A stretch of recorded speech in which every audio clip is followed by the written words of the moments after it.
this all does coincide with this work about these apocalyptic scenarios that you guys are talking about, because if we don't have an understanding of how we got to where we were, and we also don't have an understanding that this can happen to us again, it's very possible for us to happen again. It's indeed possible for it to happen again. And in the 8th episode of Ancient Apocalypse, one of the scientists from the Comet Research Group makes that point, that the comet that disintegrated, that caused so much damage on Earth 12,800 years ago, its debris stream is still in orbit.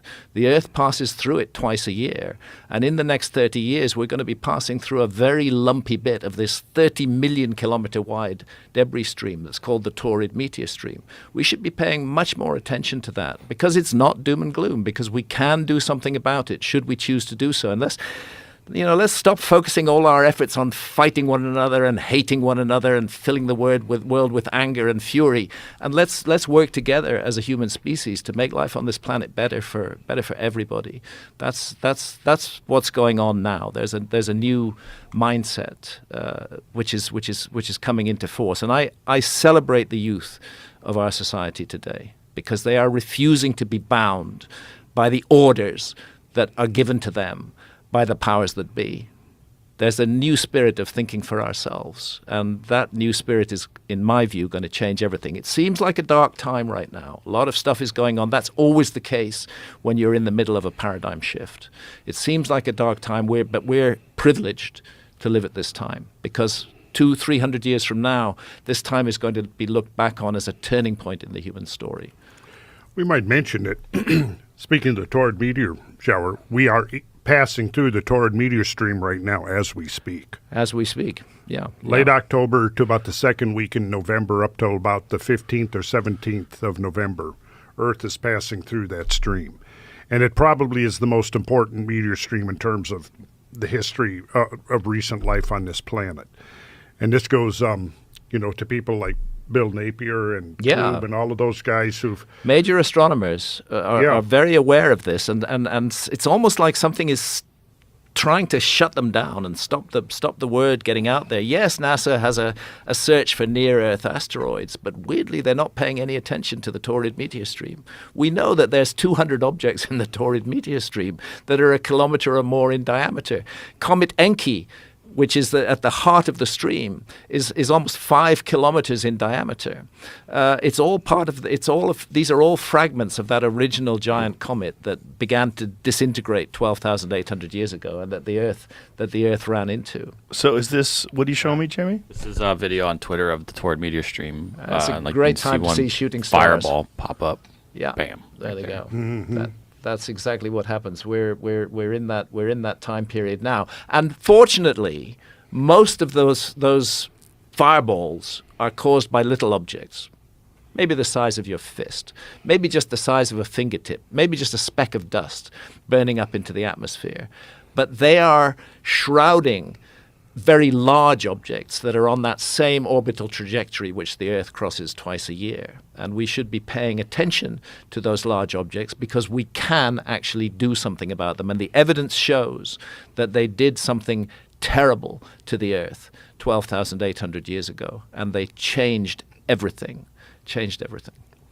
And that is what this Netflix series is all about. That's what Ancient Apocalypse is all about. It's why it's called Ancient Apocalypse, because that's what it ultimately comes down to. Now, there's masses of material in the series about the possibility of a lost civilization and presenting the evidence for a lost civilization.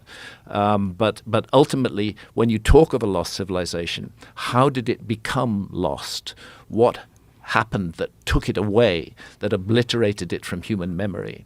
And this apocalyptic episode called The Younger Dryas is the answer to that. The point I often make, which I think is worth making again and again, is how different the world was during the Ice Age. Mm-hmm. The Sahara Desert was green.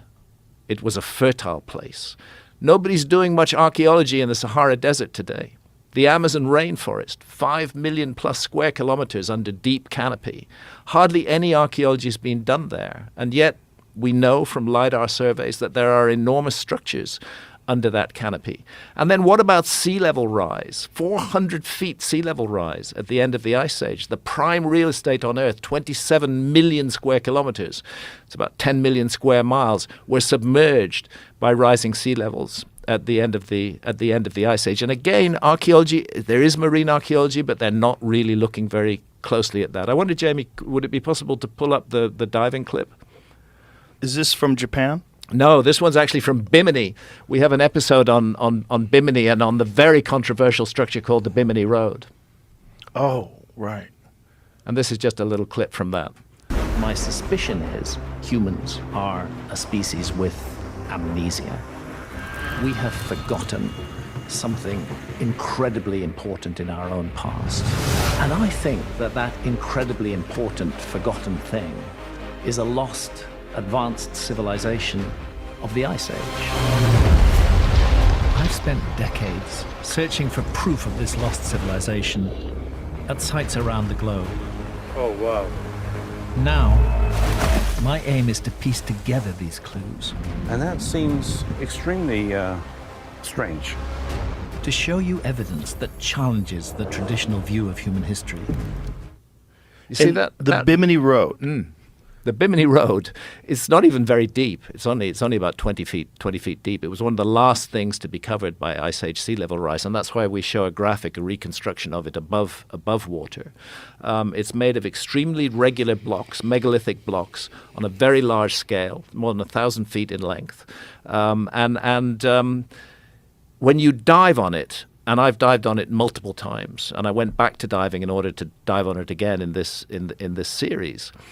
It's impossible to believe that it's entirely a work of nature. And I took a marine biologist there with me who's dived all over the world, and he agreed with me that there's just no way that this thing can be explained as a totally natural phenomenon. Can we see it, Jamie?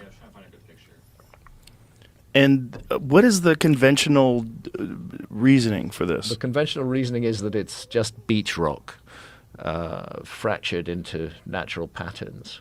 But when you get there and get underneath those rocks, you see that they're propped up, they're leveled out with rocks underneath them, that the whole thing is being very carefully structured by human beings.